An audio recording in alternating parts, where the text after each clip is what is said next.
మహిళా Samman saving certificate పథకం 31 March 2023వ తేదీన ప్రారంభించారు. అర్హులు మహిళలు మరియు బాలికలు. పొదుపు మొత్తం 10,000 నుండి 2 లక్షల వరకు.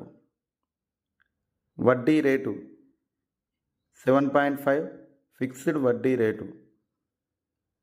ప్రతి 3 నెలలకు ఒకసారి వడ్డీని లెక్కించి ఖాతాలో జమ చేస్తారు. డిపాజిట్ చేసిన మొత్తంలో కొంత భాగాన్ని మధ్యలో తీసుకునే సదుపాయం కూడా ఈ పథకంలో కలదు. కాల పరిమితి 2 సంవత్సరాలు. లక్ష్యం మహిళలకు మరియు బాలికలకు ఆర్థిక భరోసాను కల్పించడం. ప్రధానమంత్రి జన్ ధన్ యోజన, దీన్నే PMJDY పథకం అని కూడా అంటారు. దీనిని 28 ఆగస్టు 2014న ప్రారంభించారు.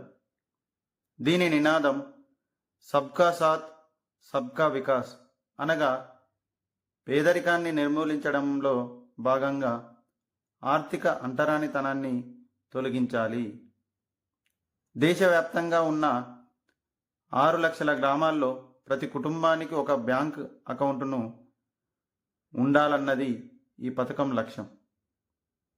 ఈ పథకంలో భాగంగా బ్యాంక్ అకౌంట్తో పాటు డెబిట్ కార్డులు, 1 లక్ష ప్రమాద బీమా, 30,000 లైఫ్ ఇన్సూరెన్స్ను కూడా అందించడం జరుగుతుంది. అటల్ పెన్షన్ యోజన, దీనిని 9 మే 2015న ప్రారంభించారు. చందాదారుడు చెల్లించే మొత్తాన్ని బట్టి పెన్షన్ను డిజిటల్ రూపాయి 1 డిసెంబర్ 2022న RBI ప్రారంభించింది.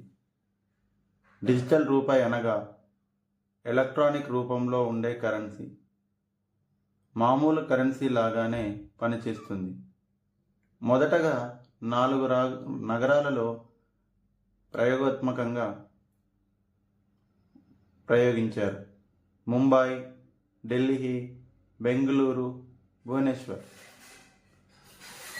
మొదట రిటైల్ రంగంలో ఉపయోగించారు. ఇది డిజిటల్ టోకెన్ రూపంలో ఉంటుంది.